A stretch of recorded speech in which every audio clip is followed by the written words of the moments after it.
Bismillah walhamdulillah wassalatu wassalamu ala rasulillah Sayyidina Muhammad ibn Abdullah wa ala alihi wa sahbihi wa man walah wa la hawla wa la quwwata illa billah. Nawayna ta'alluma wa ta'limu an-naf'a wal intifa' wa tadhakkura wa tadhkir wal ifada wal istifadah wal hath ala tamassuki bi kitabillah wa sunnati rasulih wa da'watu ila al-huda dalalatu ala al-khair ابتغاء وجه الله ومرضاته وقربه وثوابه من الله تعالى. يقول المصنف رحمه الله تعالى في كتابه الآن قال فصل في الحضانة. Hari ini kita masuk ke pasal yang berkaitan dengan al-hadanah atau dengan kata lain rawatan atau pengasuhan, ngasuh atau merawat, itu bahasa Arabnya al-hadanah. Ini masih berkaitan dengan hubungan antara suami dan istri. Qala al-musannif rahimahullah ta'ala wa minal ma'lum anna at-tifla saghir la yastaqillu bi amri nafsihi bal yahtaju ila murabbiyatin turabbihi wa mudabbiratin tudabbira syu'unihi kal ummi mathala. Wa hadha al-'amalu yusamma al-hadanah wal hadanatu hiya hifdhu man la yastaqillu bi amri nafsihi amma yu'dhihi bi tarbiyatihi bima yuslihuhu ka tiflin aw majnun. Di sini disebutkan wa minal ma'lum, sebagaimana yang kita ketahui, anna tifla, sesungguhnya anak yang masih kecil, la yastaqillu bi amri nafsihi, dia tidak bisa mengatur segala urusannya. Belum bisa anak yang kecil mengatur urusannya dan gak bisa ngurusin dirinya. Bal yahtaju ila murabbiyatin, dia butuh kepada sang pendidik yang bisa mendidiknya. Wa mudabbiratin, dan dia butuh dengan orang yang mengurusnya seperti sang ibu. Itu sebenarnya tugas si emak. Emak itu tugasnya ngurus anak dari kecil hingga dia mencapai usia bisa ngurusin dirinya. Baru di situ hanya dibutuhkan perhatian. Cuman dari kecil, dari bayi, itu urusan emak. Maka sampai Nabi bilang ummuka, ummuka, ummuka, ibumu, ibumu, ibumu, baru bapakmu. Kenapa begitu? Bukan hanya masalah yang dirasakan oleh seorang emak ketika melahirkan janinnya, cuman karena urusan tarbiyah juga, karena dia pengurus, ngurusin anak dan kebutuhan anak. Makanya kalau bisa, jikalau urusan ekonomi keluarga sudah mencukupi dari sang suami, sebaiknya istri menjadi ibu dalam rumah tangga. Jadi nggak sepantasnya menjadi wanita karir sebenarnya. Nah, itu sebenarnya program orang-orang kafir supaya nggak ada lagi akhlak di anak-anak kita. Kita serahkan cuma ke pembantu kita biayain, kita kasih dia gaji, urus tuh anak. Akhirnya jadi anak pembantu, bukan anak emaknya. Itu jadi masalah juga. Maka di situ harus kita mengikuti syariah, jangan mengikuti gaya hidup, ya. Wa hadzal 'amalu yusamma al-hadanah. Pekerjaan semacam ini disebut dengan al-hadanah atau dengan bahasa kita ngasuh. Ngasuh atau ngerawat. Fal hadanatu, ngasuh tadi atau merawat tadi, hifdhu ma la yastaqillu bi amri nafsihi. Arti hadanah adalah menjaga dan membantu orang-orang yang tidak mampu memenuhi kebutuhannya sendiri. Menjaga dan membantu orang-orang yang tidak bisa memenuhi kebutuhannya sendiri, dan juga menjaganya dari segala yang membahayakannya. Itu artinya daripada mengasuh. Seperti siapa? Seperti anak kecil atau orang gila. Anak yang kecil atau orang dewasa yang sudah hilang akal sehatnya, ini membutuhkan perawatan dan diasuh. Apa hubungannya dengan suami istri? Ini ada hubungannya. Jikalau suami dan istri itu terjadi perceraian, suami istri cerai, punya anak, nah ini anak siapa ngasuh nih? Kalau kita ngikutin syariat nggak perlu pakai pengadilan. Ya, kadang-kadang zaman sekarang udah seumat Islam ngasuh anak aja harus ribut di pengadilan, udah kayak orang kafir gitu. Ikutin syariat udah nggak usah ribut di pengadilan. Makanya wa idza faraqa zauj zaujatahu, jika seorang suami bercerai dengan istrinya, walahu waladun minha, dan dia memiliki anak darinya, waladun itu bisa laki bisa perempuan. Anak laki maupun anak perempuan disebut dengan walad. Kalau sudah yang dimaksud sama mereka itu perempuan disebut dengan bintun. Kalau laki ibnun, ya. Kalau walad bisa laki bisa perempuan. Dan dia memiliki anak dari istri tersebut, fazaujatu ahaqqu bihadanatihi ila an yablugha umruhu 7 sinin, maka yang berhak mengasuhnya itu anak adalah ibunya. Ibu yang berhak mengasuh anak hingga usia berapa? Hingga usia 7 tahun. Ya usia mumayyiz, Jadi si bapak nggak bisa teka juga. Gue yang ngurusin, gue cari bini baru lah, kagak bisa. Yang ngurusin emaknya. Ente perlu biayain untuk kebutuhan si anak, karena itu anak ente. Meskipun itu mantan istri nikah lagi sama orang lain, anak tetap anak ente, bukan urusan suami barunya yang ngasuh. Bukan. Jangan kita berpikir kan udah punya suami yang ngurusin. Enggak, itu anak ente, tanggung jawab ente. Mau dinikah berapa kali juga tuh mantan istri nggak ada urusan apa dalam mengasuh si anak. Wa ma'unatul hadanati 'ala zauj, dan segala kebutuhan si anak itu adalah tanggung jawab suami. Alladzi yajibu 'alaihi nafaqatu tifli, yang wajib baginya memberikan nafkah kepada anak tersebut. Wa ba'da mudhi 7 sinin yukhayyaru tifla baina walidayhi fa ayyuhuma ikhtara sullima ilaihi, dan ketika si anak mencapai usia 7 tahun, maka si anak disuruh memilih ingin ikut ibunya atau ingin ikut bapaknya. Kan udah gede, usia 7 tahun, 8 tahun itu kan udah kelas 1 SD. Dia udah tahu mana emaknya, mana bapaknya. Dia lebih nyaman sama siapa nih? Seandainya si anak bilang gue mau sama emak, ya udah mama. Si bapak harus apa? Harus terima. Cuman datengin, rawat, dan tengokin. Bagaimanapun itu apa? Itu anak. Salah besar kalau sudah nggak ada hubungan dengan si mantan istri, anak dengan mantan istrinya bertahun-tahun dia nggak temuin. Yang penting kan gue biayain. Enggak, dia butuh sosok bapaknya juga. Sesekali muncul biar dia tahu dia punya apa? Dia punya bapak, ya.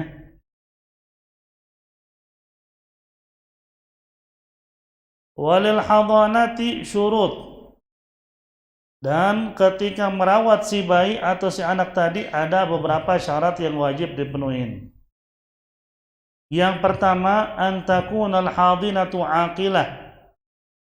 Syarat pertama, yang merawat anak tersebut, yaitu tadi sang emak, harus aqilah. Arti aqilah, dia waras. Kalau emaknya nggak waras, jangan dikasih ya. Suami istri cerai gara-gara apa? Ribut mulu, akhirnya si istri gila, terjadilah perceraian. Si anak diurus sama si sang istri, jangan. Gimana orang gila bisa ngurusin anaknya? Oke, syarat itu harus dia aqilah, artinya waras. Yang kedua, antakuna muslimatan idza kana al-mahdhun muslima. Yang kedua, harus si emak tersebut yang ingin merawat sang anak sebagai seorang muslimah. Jika yang dirawat juga muslim, jika yang dirawat bukan muslim beda lagi urusannya. Ini kita bicara tentang keluarga Islam. Tiba-tiba dia punya istri, ada seorang muslim punya istri di luar Islam. Anaknya yang lahir kan pasti ngikutin bapak, ngikutin agama yang paling benar. Anak mau dirawat sama mamanya, dalam hukum syariat nggak boleh. Rawat bapaknya, kenapa? Khawatir diajak ke agama yang lain. Kemudian yang ketiga, antakuna muqimatan fil baladi. Antakuna muqimatan fil balad. Syarat yang ketiga, si emak tersebut harus dia mukim di daerah tersebut, bukan orang yang tinggal di jauh dari apa? Dari daerah asal. Dia seandainya aslinya orang Jakarta, tiba-tiba dia sudah cerai sama suaminya, mau tinggal di Amerika, si anak mau dibawa. Nah di sini ada beda lagi hukum itu. Boleh nggak bawa tuh anak sampai keluar negeri, apalagi ke negeri yang bukan negeri mayoritas muslim, itu ada pembahasannya. Kalau masih tinggal di mukim di daerah tersebut atau masih satu negara lah bahasanya, nggak jauh dan gampang dijangkau oleh sang bapak, itu boleh sang ibu yang merawat anaknya. Kemudian antakun afifatan ghaira fasiqatin. Syarat yang keempat, sang ibu harus afifah. Arti afifah bukan seorang wanita yang fasik. Kalau fasik jangan diserahin. Gimana contohnya? Dia cerai sama istrinya, istri ketahuan selingkuh mulu. Berkali-kali dimaafin, ngulang lagi. Sampai dia mergokin langsung ngelihat, bukan cuma katanya. Terjadilah perceraian. Cerai, dia tahu nih si mantan istrinya fasiqah. Arti fasiqah adalah orang yang tidak bisa menjaga aturan-aturan agama. Jadi ditabrak aturan agama sama dia. Yang halal jadi haram bagi dia, yang haram jadi halal, itu fasik namanya. Dan kita lihat bahwa belum ada perubahan. Justru pas sidang perceraian aja dia datang dengan pakaian nggak benar, yang nganterin laki-laki. Yang begini jangan serahin anak. Karena jelas-jelas dia fasik, jangan serahin. Dia harus keluarga besar duduk, dibicarakan baik-baik. Karena kalau diserahin ke emak yang macam itu, anaknya juga khawatir apa? Satu, ikut rusak. Kedua, takut tidak keurus. Karena dia lebih ngurusin dirinya. Nah, ini nggak boleh diserahkan sang anak. Yang kelima, antakuna aminatan ghaira khainatin. Syarat kelima, sang ibu yang ingin mengasuh anaknya harus adalah ibu yang aminah. Arti aminah, terpercaya. Kalau nggak bisa dipercaya, ya jangan. Jelas banyak kelakuan dia yang bikin sang suami selama tinggal dengan istrinya, bikin suaminya nggak pernah percaya sama istrinya. Segala sesuatu sering bohong. Dikasih amanat dia selalu khianat. Yang begini jangan diserahkan. Serahkan ke orang yang sepantasnya. Kalau udah tahu begitu, yang berhak ngurusin si bapaknya. Ditaruh di rumah keluarganya, yang ngurusin neneknya lebih baik dibandingin diurus sama emak yang tidak amanat, meskipun sebenarnya anak butuh emaknya. Ya. Kencing itu entar.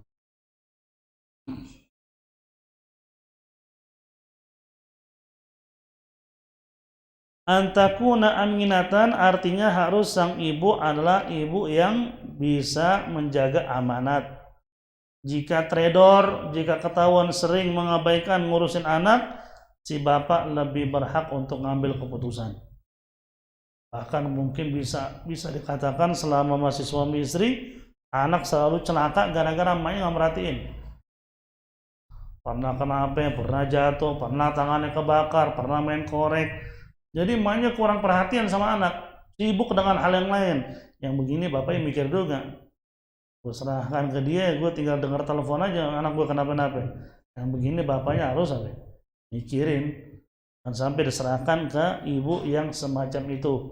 Kemudian alla takuna amya wala barsa au biha maradun la yurja bir'ahu. Yang keenam terakhir alla takuna amya. Sang ibu yang ingin mengasuh anaknya syaratnya dia tidak buta. Kalau buta ya jangan, gimana mau ngurusin? Ngurusin dirinya ngerembet, gimana ngurusin apa? Ngurusin anaknya. Wala barsa, dan tidak punya penyakit yang tidak bisa disembuhkan. Jika ada penyakit di dirinya yang tidak bisa disembuhkan, sebaiknya sang suami yang urus, jangan sang ibu, ya. Jadi ini 6 syarat wajib dipenuhi tuh kalau sang emak mau ngurusin anaknya. Yang pertama harus aqilah, artinya waras. Yang kedua antakuna muslimah, harus sang ibu muslimah jika yang ingin diurus anak seorang muslim. Yang ketiga antakuna muqimatan fil baladi, dia harus mukim di daerah tersebut atau di daerah yang tidak terlalu jauh. Yang keempat antakuna afifatan, sang ibu harus seorang wanita yang afifah, artinya bukan fasik. Siapakah orang yang fasik? Orang yang suka melakukan dosa yang besar atau sering melakukan dosa yang kecil. Atau dengan kata lain, orang yang keluar dari jalan yang benar. Itu disebut dengan fasik. Kemudian yang kelima, sang ibu harus seorang wanita yang aminatan, artinya terpercaya, amanat, bisa dipercaya. Kalau nggak bisa dipercaya jangan. Keenam, alla takuna amya, sang ibu tidak boleh dalam keadaan buta atau memiliki penyakit yang tidak bisa disembuhkan. Kenapa? Khawatir disibuk dengan penyakitnya, sang anak tidak bisa diurus dengan baik. Meskipun dari semua pembahasan, kalau si ibu sehat, si bapak sama, yang lebih berhak ngurusin anak itu sang ibu. Zaman sekarang banyak juga ibu yang edan, ibu yang gila. Justru malah bapaknya lebih perhatian sama anaknya. Ibunya sibuk dengan hal-hal yang gak penting. Tiap hari cuma selfie. Ada model begitu. Emak udah 40-50 tahun bukan ingat mati, mikirin anaknya, selfie tiap hari. Wah, anaknya selalu dia dititipin tiap hari. Ini mak macam apa yang begini? Nah, ini udah gak nyambung. Atau depresi, bunuh diri, anaknya ikut mati juga semuanya. Anaknya masih usia 2 tahun, 4 tahun, dikasih minuman racun, dia minum juga racun. Kenapa? Kasihan anaknya kalau dia mati gak ada ngurusin. Lalu bunuh anak. Emang tuh anak lo cuma sebagai sebab bisa ngurusin anak. Yang nanggung anak siapa? Allah subhanahu wa ta'ala. Dia cuma alat untuk ngurusin anak. Bukan berarti kalau dia nggak ada ngurusin anak.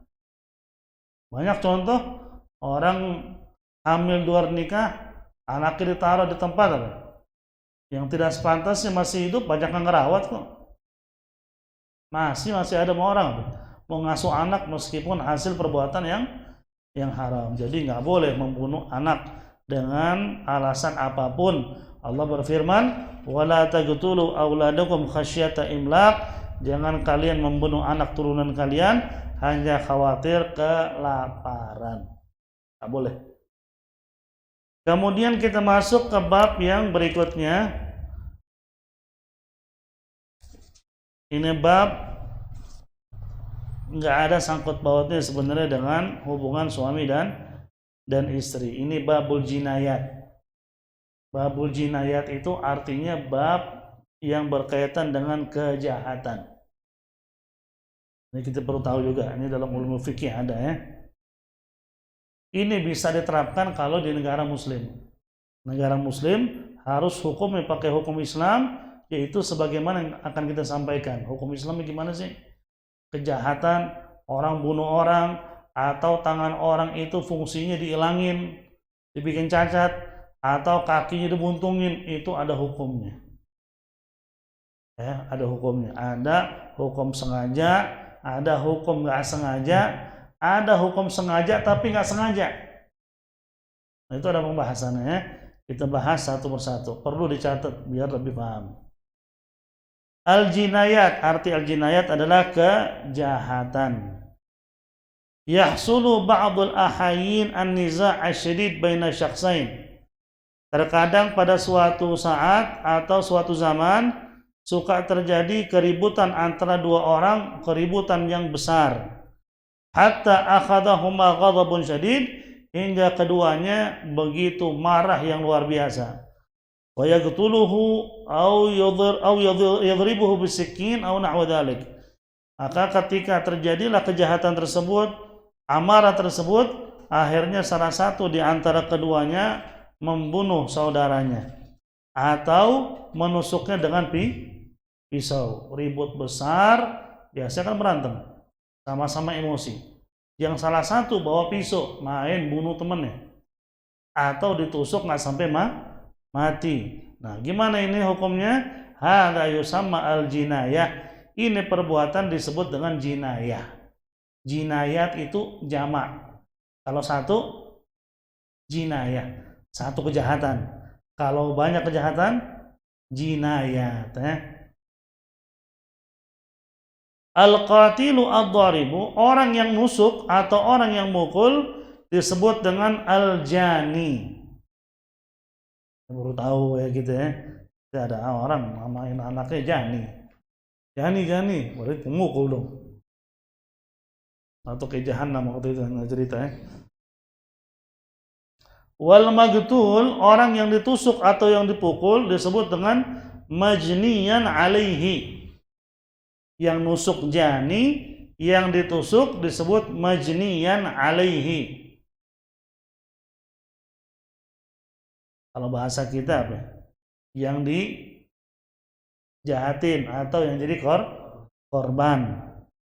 Jadi al-jani itu tersangka, yang jadi korbannya majniyan alaihi. Dan perbuatannya disebut dengan jinayah, ya. Perbuatan disebut dengan jinayah atau kejahatan. Wa hadzal 'amalu la yubihahu asy-syar'u wal 'aqlu fa huwa haramun qat'an. Perbuatan semacam ini tidak dibenarkan oleh syariat Islam, bahkan akal sehat pun tidak menerimanya. Dan ini termasuk perbuatan yang haram secara mutlak. Boleh kita emosi, jangan pernah mukul. Boleh kita emosi, jangan pernah nusuk. Ya, tahan emosi. Kecuali kita pukul karena Allah, itu beda lagi. Itu hakim yang ngutusin. Orang bunuh orang harus dihukum mati. Siapa yang pancung? Orang yang sudah ditunjuk sama hakim. Bukan siapa aja manjung dia. Bunuh orang jarang, yuk kita arak, diarak rame-rame. Dari lapangan yang terbuka dipancung di situ. Nggak bisa. Yang menjatuhkan hukuman tetap hakim. Kita nggak boleh main hakim sendiri. Nggak boleh dalam Islam itu. Ini kan sering kejadian di Indonesia ya. Main hakim sendiri, maling ayam sampai mati. Itu nggak benar. Yang benar itu ditangkap, diserahkan kepada yang berwajib. Oh pasti dihukumi nggak sesuai. Atau jangan-jangan kerjasama, bukan urusan ente. Urusan ente serahkan yang jahat kepada yang berwajib. Dia jujur yang berwajib, emang tugas dia berkhianat akan diminta pertanggung jawaban di hari kiamat. Bukan ente pukulin sampai mati, nggak benar juga. Tapi kalau nggak begitu banyak banget kejahatan. Ya hati-hati, kita harus motong sumber kejahatan. Bukan kita ngilangin kejahatan dengan kejahatan. Yang kadang-kadang suka begitu kan? Oh di kampung sini sering hilang motor, kayaknya harus ada maling gitu pukulin sampai mati, baru nggak hilang lagi. Jangan hilangin kejahatan dengan kejahatan. Lagi mana supaya kejahatan itu nggak ada? Jangan kita ngundang kejahatan. Orang RTC itu semua motor di luar, ya wajar maling mundar-mandir. Parkir di luar semua, udah kayak di anggap diri ini mana di Perancis. Hah? Ini Indonesia. Yang taruh di teras saya bisa diangkat tuh motor. Apalagi di depan. Nah, kejahatannya dikurangin gimana? Motor masukin ke dalam rumah. Di luar, ya pasti namanya maling. Terkadang ada orang kampung juga yang kerja sama. Nah, itu nggak bisa dihilangin dengan kejahatan juga. Tetap dengan cara yang kita hindarin kejahatan tersebut untuk terjadi terjadi lagi. Serahkan kepada yang berwajib.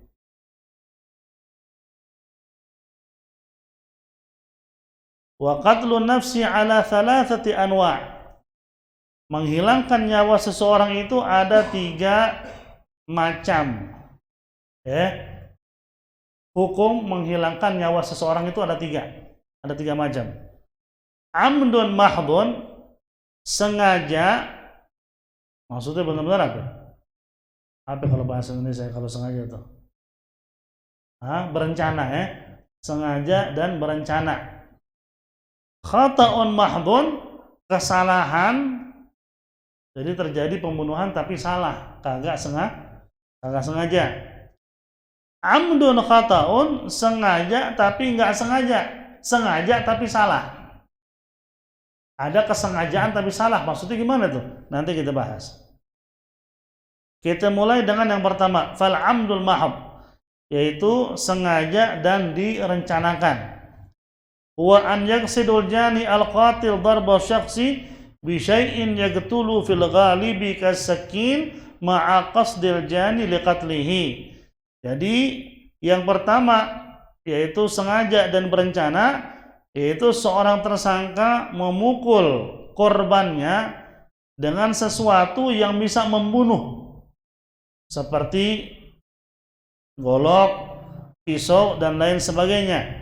Nah, yang semacam ini kena hukum qisas. Karena sudah rencana dia. Ini ada hukum qisasnya.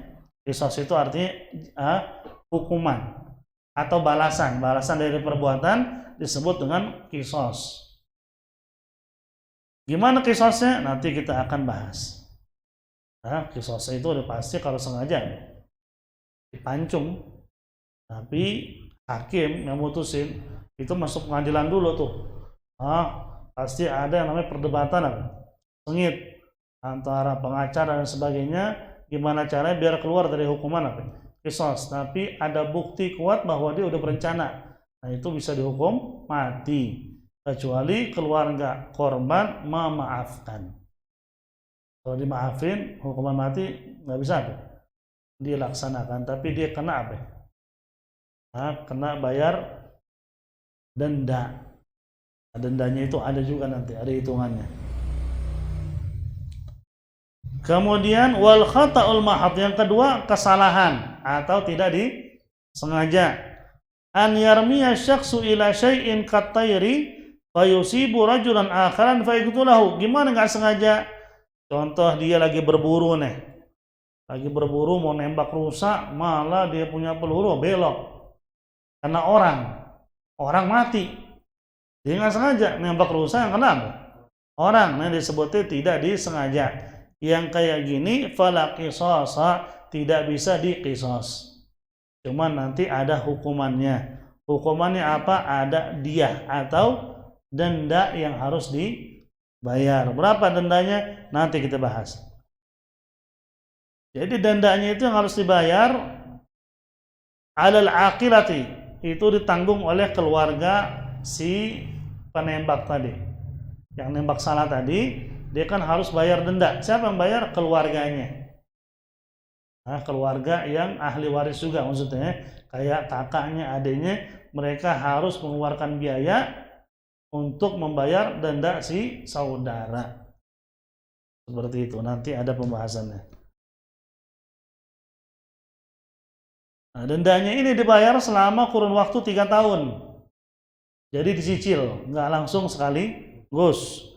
Jadi setiap tahun dibayar sepertiga, yang terakhir 1/4. Jadi pas banget 100% dibayar dalam 3 tahun. Tapi emang gede. Dendanya itu gede, nanti kita bahas. Mungkin orang sekarang mah nggak bakal mampu deh bayar dendanya. Dendanya sangat amat besar. Kemudian wa amdul khata, sengaja tapi tapi salah. Sengaja salah atau sengaja gimana tadi Anda bahas? Sengaja tapi apa? Sengaja tapi nggak sengaja. Maksudnya gimana itu? Dia sengaja mukul orang tapi nggak dengan sesuatu yang membunuh, tapi mati. Ente ribut sama orang tonjok-tonjokan, ente nggak tahu tuh tonjokan itu bisa bikin dia mati. Mati itu orang gara-gara tonjokan ente. Itu namanya kan sengaja mukul tapi nggak sengaja membunuh. Mukul sengaja tapi nggak ada maksud untuk apa? Membunuh. Itu maksudnya sengaja tapi nggak sengaja. Sengaja mukul tapi nggak sengaja membunuh. Nah ini juga tidak bisa diqisas ya. Jadi seperti dipukul-pukulan kecil tapi nggak tahu gimana ceritanya, kok bisa mati itu orang. Dia aja sampai bengong. Oh, gimana mukul pelan banget ya? Kok bisa mati itu orang? Ya, bisa jadi memang ajalnya di situ ya. Ajalnya mau dicabut pas banget, yang dia punya tangan apa? Ngedogo mukanya. Yang mau dicatatannya begitu, di Lauhul Mahfuz.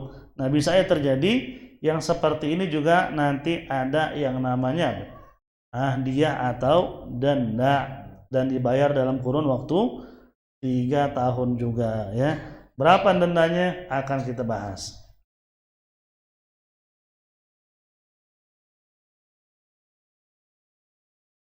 Sebelum kita bahas soal denda, perlu kita tahu tentang berapa banyak denda yang harus dibayar full kalau dia membunuh atau merusak salah satu anggota badan ya. Mungkin di kitab nggak ada ya, makanya sini anak mau tambahin pembahasannya di sini. Itu boleh catat. Jadi kata ulama, maka nafil insani minhu syai'un wahidun fa fihi diyatun nafsi kamilah. Jadi kata ulama, jika yang dibunuh satu nyawa dihilangkan atau anggota badan yang bagian dari tubuhnya yang penting itu kena bayar diyah sempurna, full. Diyahnya berapa? Nanti kita bahas ya. Seperti apa? Seperti menghilangkan nyawa, seperti merusak hidung, hidungnya sampai apa? Sampai dipotong. Seperti ngerusak apa? Lisan, lidahnya kepotong, itu diyahnya sama. Dendanya sama kayak ngilangin nyawa. Kayak ngilangin nyawanya. Sama aja dendanya. Dan al-lihya, begitu juga jenggot, bahkan jenggotnya sampai apa? Dia berjenggot, piara jenggot, sampai copot semua tuh jenggot sama kulit-kulitnya. Nah itu dendanya sempurna. Seperti bayar apa? Bayar denda ngilanginnya nyawa. Ataupun adzakar, maaf, kemaluan si laki. Dipotong sampai nggak berfungsi, itu ada denda sempurna juga ya.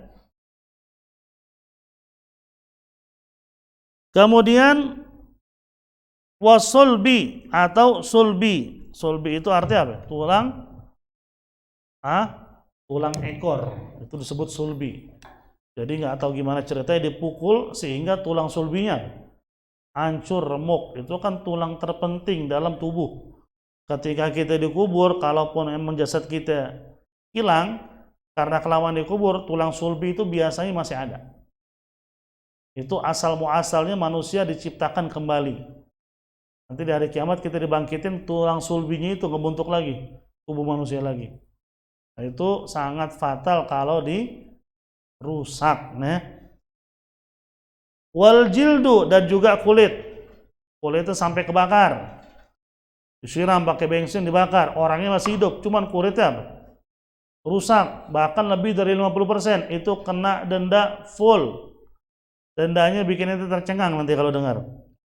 Kemudian watajibu diyatu kamilatun fi dhahabi manfaatil udwi kasam'i wal basari, dan juga menghilangkan penglihatan dua-duanya sampai buta.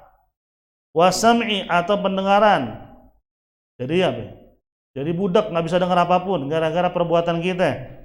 Dan juga al-kalam atau nggak bisa bicara lagi. Lidahnya ada, nggak tahu sebab apa dipukul lehernya, bicara udah nggak apa? Udah nggak akan bisa lagi kata dokter. Kemudian wal aqlu atau akalnya apa? Hilang. Jadi stres atau gila gara-gara pukulan yang keras di otaknya. Wasyalli adwin atau dia membuat kedua tangannya apa? Nggak berfungsi. Kedua kakinya nggak berfungsi. Nah ini semua kena denda full. Seperti ngilanginnya nyawanya.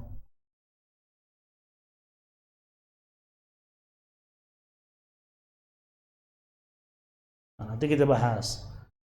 Wa syurut wujubal qisas, adapun syarat melaksanakan qisas bagi orang mungkin yang membunuh orang itu ada 4 syarat. 4 syarat untuk bisa kita laksanakan yang namanya qisas. Itu pun hakim yang mutusin. Kalau negara Islam, negara kita di sini bukan negara Islam, jadi kita ikutin undang-undang yang berlaku. Mungkin ada orang bilang kita orang Islam nggak ngejalanin undang-undang Islam, itu haram. Karena Allah berfirman, "Wa man lam yahkum bima anzalallah fa ulaika humul kafirun." Orang yang tidak menghukum dengan hukum Allah, mereka berarti orang kafir. Ayatnya emang ada dalam Al-Quran. Cuma yang dimaksud apa? Abdullah bin Abbas bilang, kalau udah hukum Islam nggak dijalanin oleh umat Islam, itu disebutnya kufrun duna kufrin. Itu perbuatan kufur tapi nggak bisa dikatakan kafir. Kufur maksudnya berarti apa? Bertentangan dengan syariat. Tapi orang yang melakukan nggak bisa disebut kafir. Karena kan Rasulullah ada bilang emang setelah Khulafaur Rasyidin itu yang timbul apa? Kekuasaan dan kerajaan. Ada yang jujur, ada yang adil, tapi lebih banyak yang tidak. Nabi sudah bilang, jadi ente nggak usah maksain. Kapan itu khilafah muncul lagi? Nanti nunggu Imam Mahdi keluar. Bukan sekarang kita maksain untuk ada negara khilafah, nggak bisa. Berarti itu udah nggak sejalan sama Rasulullah kalau begitu. Siapa sih nggak mau ada khilafah seperti Imam Mahdi? Kita semua mau. Cuman bukan berarti ente paksain. Negara yang bukan negara khilafah ya sudah ikutin aturan yang berlaku. Ada saatnya nanti apa? Allah akan mengembalikan khilafah dengan caranya Allah, bukan dengan caranya kita. Enggak, kita harus siapin dari sekarang Indonesia biar kita bisa nyambut Imam Mahdi. Lo tau dari mana Imam Mahdi di Indonesia? Cuma pikiran 1-2 orang yang nggak tahu bagaimana ngambil dalil dari mana dibilang Imam Mahdi orang Indonesia. Karena habaib mayoritas banyak di Indonesia. Betul, keluarga Rasulullah itu paling banyak di Indonesia. Cuman dari mana ente yakin itu orang Indonesia? Itu udah ngaco juga nih. Jadi jangan maksain pemikiran semacam itu di negara yang sudah berdaulat. Ikutin aturan yang berlaku. Gak usah maksain bikin yang aneh-aneh. Nah, bagaimana syarat wujubal qisas? Syarat wajib melaksanakan qisas dalam menghilangkan nyawa seseorang itu ada 4. Yang pertama, an yakunal qatila baligha. Syarat pertama, si tersangka harus baligh. Kalau masih anak kecil nggak bisa diqisas. Dia masih bocah, umur 7-8 tahun, berantem sama temannya sampai dibunuh, nggak bisa diqisas. Karena dia belum balik. Perbuatan dari orang yang belum balik, amal ibadahnya aja belum wajib, dosanya aja belum dicatat. Gimana bisa diqisas? Nggak bisa. Yang kedua, an yakuna aqilan fala qisasa 'alal majnun wa yajibul qisas 'ala sakran muta'addin fi syurbihi.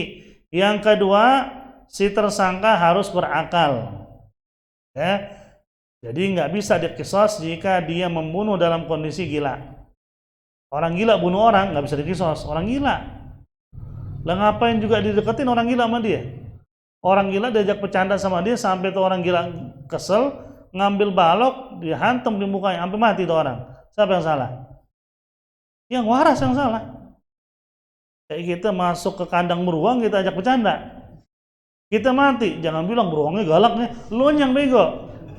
Nah, kurang lebih begitu Kita yang kagak waras, deketin orang yang nggak waras, ente waras, ente ikut nggak waras berarti. Maka orang gila nggak bisa dihukum. Cuman kalau orang yang membunuh karena pengaruh minuman atau obat-obatan, kata ulama tetap diqisas. Nah, kayak sekarang begal ngebegal itu kan mabok. Kalau nggak mabok ya make di narkoba. Nah, bagaimana tuh diqisas nggak? Kan hilang akalnya, tetap diqisas. Kenapa? Karena dia menghilangkan akal dengan sengaja supaya dia berani ngelakuin kejahatan, dia mabok deh. Nah, kesengajaan maboknya itu tidak bisa menghilangkan hukum qisas, tetap diqisas. Kemudian yang ketiga, alla yakun walidal magtul fala qisasa 'alal walidi biqatli waladihi. Yang ketiga, si tersangka bukan ayah bagi si korban. Kalau ayah bunuh anak nggak bisa dikisos. Ya, ayah bunuh anak nggak bisa dikisos, dihukum selain kisos. Kenapa? Karena zaman dulu yang namanya ayah sampai berani mukul anak atau ngebunuh, berarti anaknya udah kelewatan batas itu. Kalau sekarang iya beda zamannya. Anak bener, anak anteng, malah orang tua yang gila sampai dibunuh anaknya. Ini bisa dihukum, cuman untuk dikisos secara hukum syariat nggak bisa. Bapak bunuh anak nggak bisa dikisos. Nah, kalau sekarang masih bisa, apalagi anak yang dibunuh anak kecil umur 3 tahun 2 tahun sama bapaknya digebukin sampai mati. Nah ini dihukum mati itu bapak. Kenapa? Tuh anak mau dibilang apa? Durhaka. Anak kecil durhaka.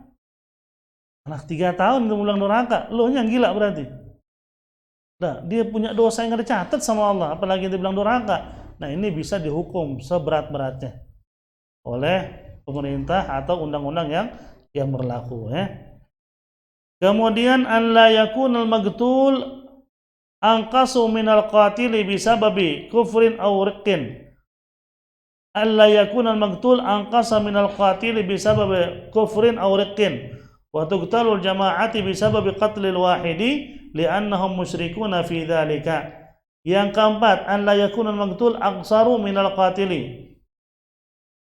Yang menjadi korban tidak lebih rendah kedudukannya dibandingkan tersangka. Kalau lebih rendah nggak bisa dihukum mati. Maksudnya gimana lebih rendah? Yang membunuh seorang muslim, yang dibunuh orang kafir. Secara hukum agama nggak bisa dihukum mati. Dihukum selain hukuman mati, entah penjara seumur hidup dan lain sebagainya. Atau riqin, atau yang dibunuh itu budak. Ini juga dihukum tapi selain qisas. Wa taqtulul jamaah, dan tersangka yang lebih dari satu bisa dihukum mati karena membunuh satu orang. 5 orang janjian membunuh satu orang, yang nusuk cuma satu padahal. Yang 4 cuma ikut mukul atau ikut nyaksiin. Mereka semua dihukum mati. Kenapa? Karena mereka bersepakat bersama-sama untuk menghilangkan nyawa orang tersebut. Semuanya dibunuh. 10 orang udah janjian bunuh satu orang, 10-10-nya dihukum mati. Gitu secara hukum syariat.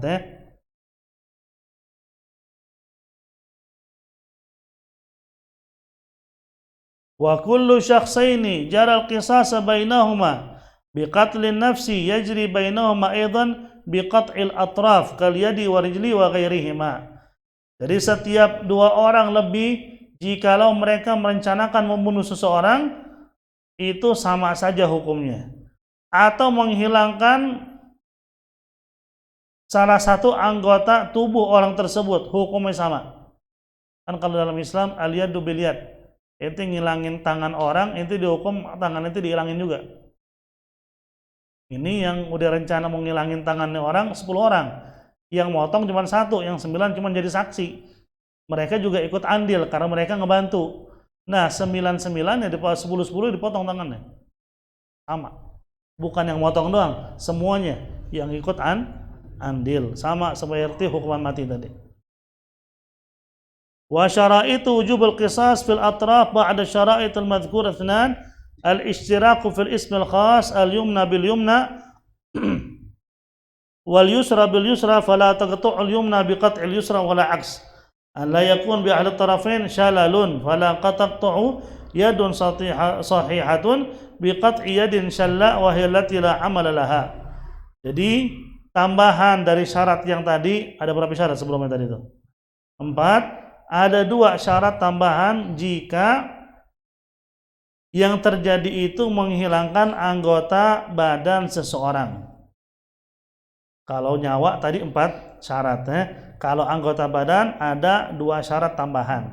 Apa itu? Yang pertama al-ishtirak fil ismil khas. Jadi harus yang dipotong adalah sama dengan yang dihilangkan. Contoh, si tersangka motong tangan si korban yang kanan, si tersangka nanti dihukum juga tangan yang kanannya juga, bukan yang kiri. Jadi sesuai. Yang korban dipotong mana yang kiri, berarti si tersangka juga yang dipotong apa? Kirinya juga.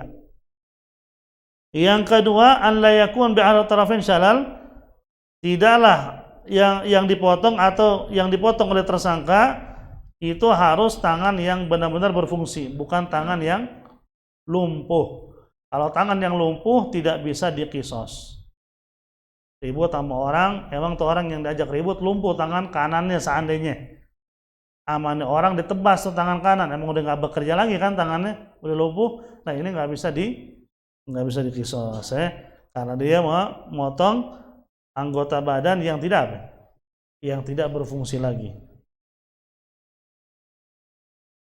Wa kullu 'udwin ukhidha qat'in min mafsalin kamirfaqin fa fihi al-qisas wa la qisas fil juruh al-mudhihati wa hiya allati tuwaddihu al-'azma min al-lahmi.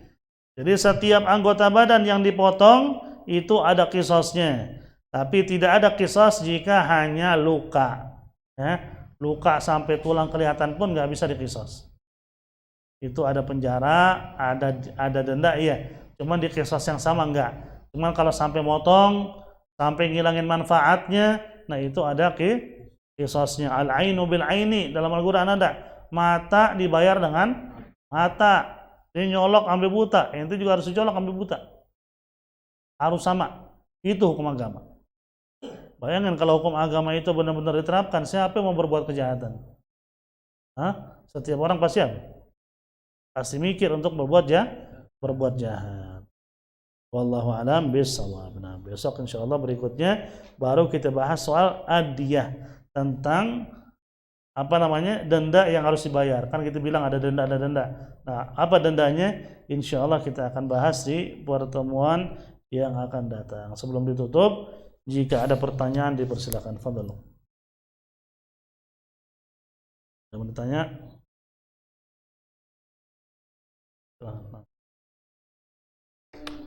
Waalaikumsalam warahmatullahi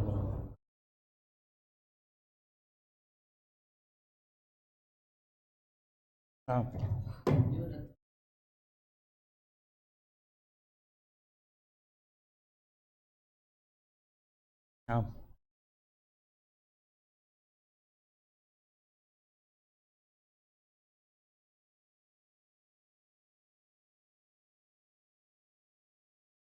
Nah, suami istri bercerai, mereka punya anak dan si istri udah nikah lagi.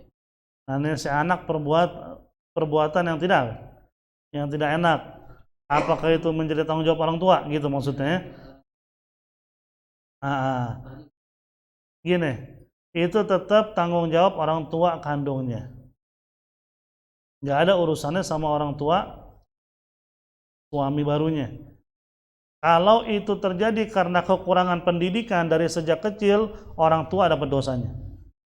Cuman kalau orang tuanya sudah perhatiin pendidikannya, akhlaknya, ditaruh di majelis ilmu, ditaruh di pengajian, diajarkan Al-Quran, tapi begitu dewasa tetap kelakuannya nggak benar nih anak. Orang tua tetap ada kewajiban tetap nasihatin. Terima nggak terima, yang penting menyampaikan nasihat. Tapi dalam hal itu orang tua berdosa nggak? Udah nggak berdosa lagi. Ya, kenapa nggak berdosa? Karena kan udah dari awal dididik. Itu orang tua tetap mengalir dosa ke mereka jikalau ada tagsir. Emang orang tuanya nggak pernah ngedidik.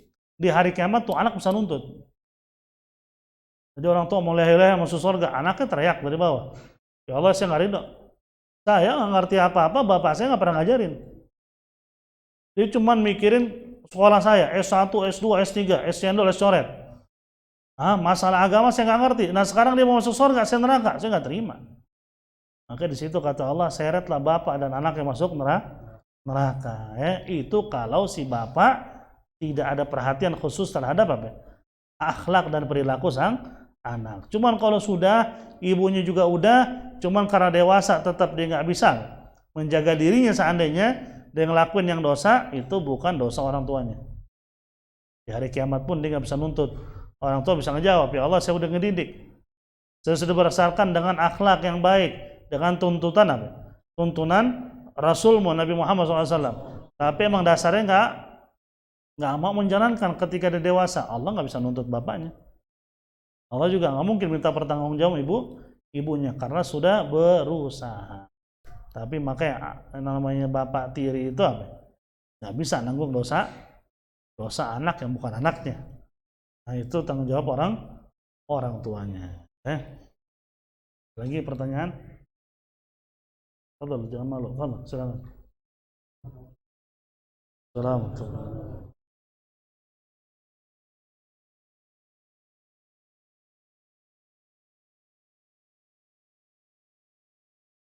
Naam. Yang namanya ghirah kepada maharim itu wajib. Kita ada rasa cemburu kepada keluarga kita, apalagi orang tua itu wajib.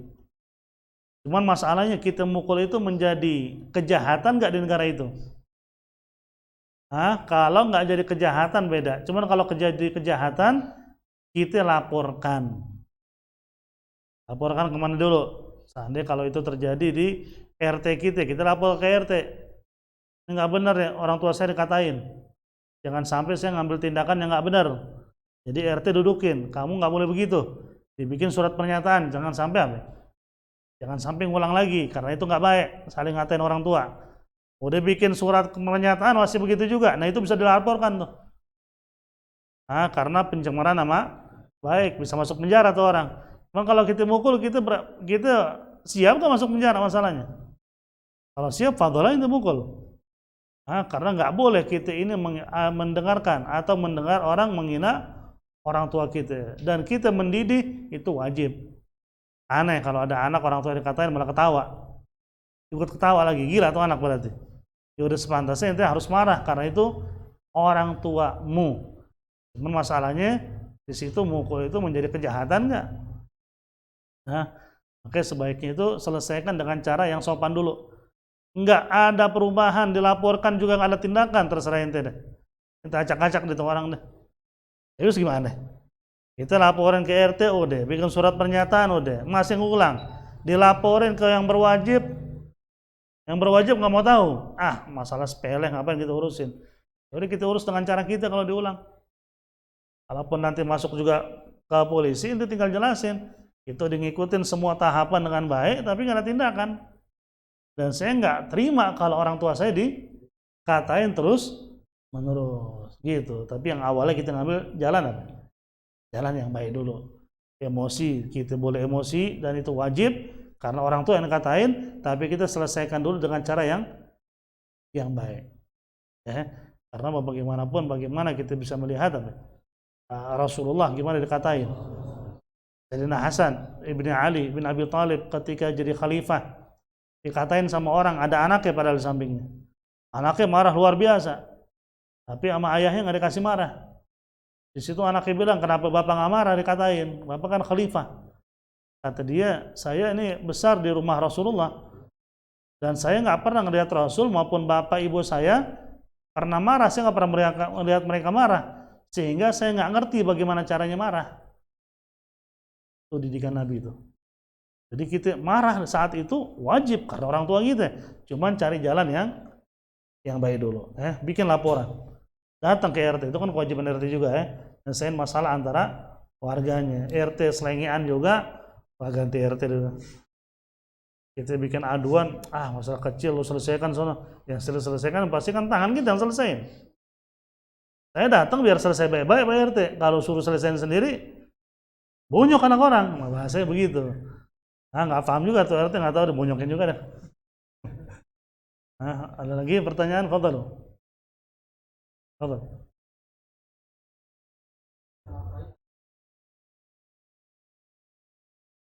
Gimana?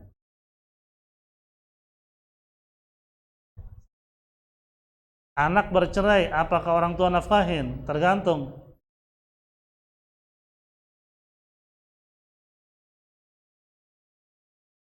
Nafkahin anaknya sampai dia bisa kerja. Bukan sampai umur berapa, sampai dia bisa mencari penghasilan sendiri. Dia balik, sudah bekerja, lulus SMA, sana langsung kerja. Udah, bapaknya nggak wajib nafkahin lagi. Dia sudah bisa mencari uang. Kalau belum bisa mencari uang sama sekali dan udah berusaha mencari uang, bapak tetap wajib nafkahin. Kalau kita punya salaf begitu dulu, kayak Imamul Haddad, Al-Habib Abdullah bin Alwi Haddad, ketika beliau menikahkan anak lakinya, beliau ngasih modal ke anaknya, modal biar didagang. Nah, sambil apa? Sambil belajar apa? Mandiri bahasanya, tapi di monitor sama ayahnya sejauh mana dia bisa mandiri. Nah, itu ajarannya seperti itu. Jadi nggak bisa orang tua lepas tangan, lu udah dewasa, sono cari makan sendiri, sono. Dia bingung juga tuh anak, akhirnya kan jual narkoba. Nggak begitu juga, tetap nafkahin sambil didorong si anak bisa menjadi dewasa. Sono sambil lamar kerja, sampai tahu dapat kerjaan. Dapat, orang tua dengan wajib nafkahin, karena dia sudah bisa mencari uang. Zakat juga sama ya. Zakat fitrah kan tanggung jawab bapak. Cuman kalau anak dia bekerja, dia harus mengeluarkan zakat sendiri. Ada lagi? Satu. Gimana? Fudul.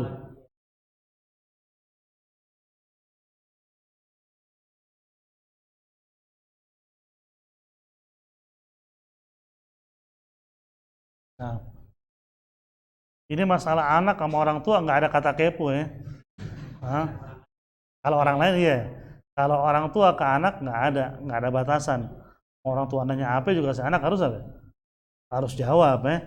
Cuman kalau seandainya orang lain kepo itu, kalau fudul dalam misalnya melarang, kita ingin mengetahui suatu urusan yang bukan urusan kita. Nah itu.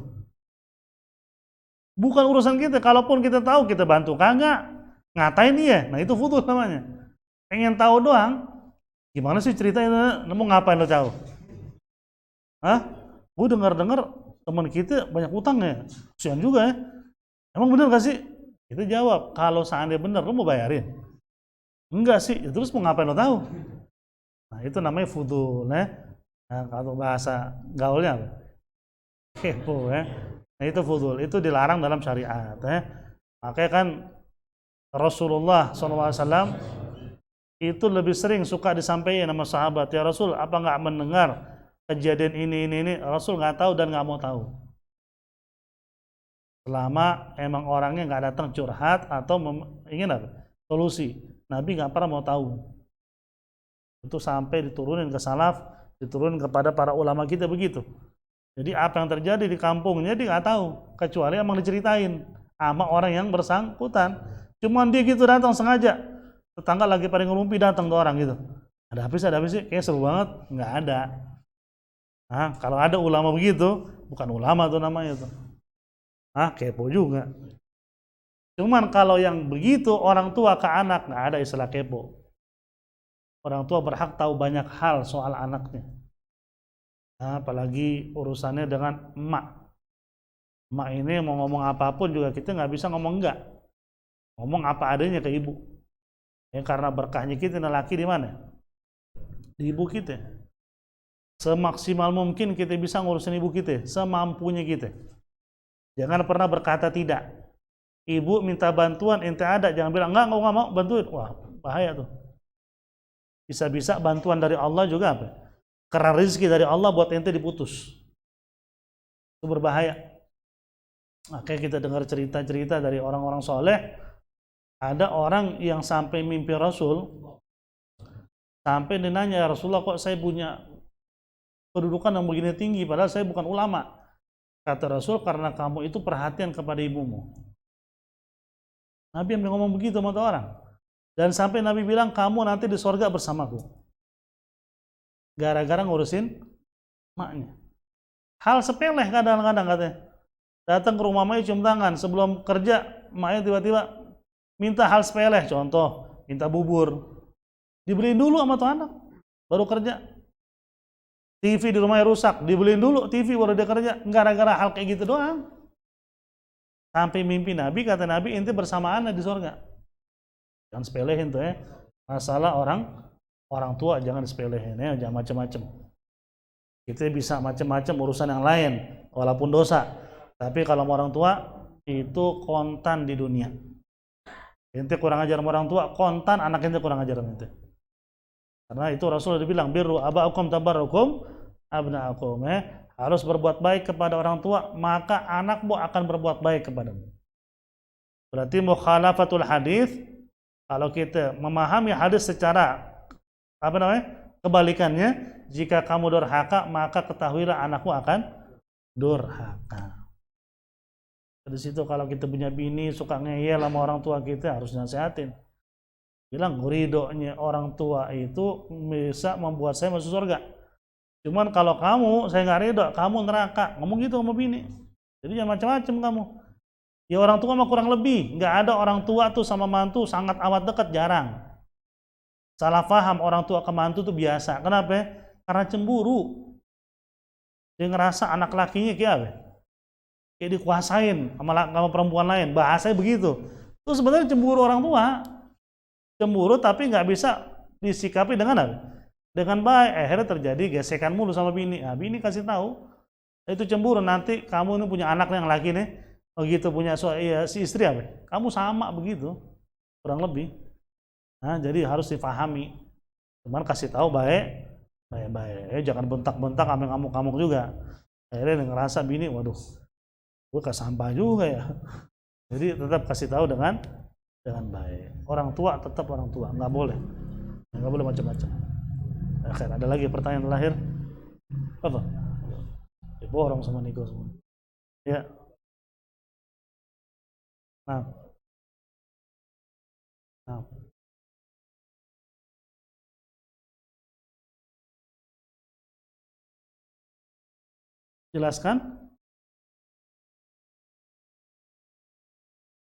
Jelaskan tentang perceraian dari zaman dulu.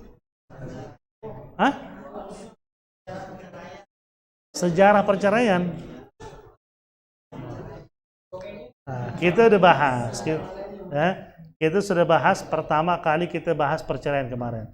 Intinya perceraian itu adalah perbuatan yang halal tapi dibenci sama Allah. Halal, nggak haram orang bercerai, cuman dibenci. Dan itu salah satu perbuatan yang membuat iblis itu senang. Iblis itu kan punya anak buah kan tukeran sip juga, bukan anak pabrik doang ya, sip-sipan. Setan juga sip-sipan. Jadi ada sip malam, ada sip apa? Ada sip pagi deh. Sip malam itu menjelang maghrib, itu baru keluar yang segar-segar tuh. Makanya azan maghrib kan mereka kelabakan tuh. Nah itu sip malam tuh. Mereka sampai kapan? Sampai menjelang subuh. Subuh nanti ada lagi tuh sip pagi sampai sore. Nah mereka ini setiap kelar sip-sipannya setoran ke iblis. Datang ke bosnya, bos. Sama iblis ditanya, lo habis ngapain? Dua orang tuh sampai yang satu bunuh satu. Cakep. Jadi yang tanya kejahatan namanya. Bukan kebaikan. Lo habis ngapain? Itu anak sampai gamparin emaknya. Wah, luar biasa. Itu magomnya naik-naik tuh. Lah benar, ini bukan dongeng ini. Nah, yang paling bikin iblis itu kagum, ini habis ngapain? Suami istri cerai gara-gara gue bisikin. Dikasih mahkota sama iblis. Itu bukan dibilang cakep lagi pakai jempol. Iblis bangun ngasih mahkota. Sampai dikagumin sama iblis karena itu perbuatan yang paling luar biasa bagi iblis. Wa yata'allamuna ma yufarriquna bainal mar'i wa zawjih. Kan sihir itu kan dipelajarin yang salah. Padahal malaikat turun dari langit kasih tahu sihir itu adalah perbuatan setan. Jangan diikutin. Ada orang belajar tapi disalahgunain. Akhirnya kan setan ngajarin mereka gimana caranya apa? Membuat suami istri bercerai. Itu perbuatan nggak benar. Beda halnya perceraian terjadi karena urusan syariat. Itu nggak ada campur tangannya setan. Justru setan berharap mereka tetap bersatu. Yang penting agama nggak dianggap. Ternyata terjadi perceraian karena urusan agama. Si suami nggak pernah mau sholat sama sekali. Udah 5 tahun hidup nggak pernah sholat. Dinasehatin bini, galakan dia. Akhirnya bini nggak kuat juga. Imam macam apa begini nih? Akhirnya dia ngajuin perceraian. Terjadi perceraian. Itu adalah murni karena imannya. Cuman kalau perceraian masalah hal sepele, ribut kecil, habis semua berantakan di rumah pecah, terjadi perceraian. Itu setan, iblis kagum deh. Luar biasa itu. Langsung mahkota itu. Bukan naik magom lagi tuh ya. Kalau lain kan naik tingkatan tuh. Kalian langsung jadi apa? Jadi jenderal dia. Karena sudah ngelakuin sesuatu yang sangat amat dibenci oleh Allah Subhanahu wa taala. Ya, wallahu alam bis-shawab. Al-Fatihah ala hadhihi niyyah wa ala kulli niyatin salihah wa ila hadratin nabi sallallahu Muhammadin sallallahu alaihi wasallam bisirri al-Fatihah. A'udzu billahi minasyaitonir rajim. Bismillahirrahmanirrahim. Alhamdulillahi rabbil alamin arrahmanir rahim. Iyyaka na'budu wa iyyaka nasta'in ihdinas siratal mustaqim siratal ladzina an'amta 'alaihim. اللهم حق الفاتحة وسر الفاتحة بكرامة الفاتحة يا فرج الهم يا كاشف الغم يا من لعبدي يغفر ويرحم بفضل سبحان ربك رب العزة عما يصفون سلام على المرسلين والحمد لله رب العالمين. يا ربنا اعترفنا وأننا أسرفنا فتب علينا توبة تغسل واستر لنا العورات واغفر لوالدينا والأهل والإخوان وسائر خلاني وكل ذي محبة أو جيرة والمسلمين أجمعين. آمين يا ربي أسمع فضلا وجودا منا لا باكتساب منا بالمصطفى الرسول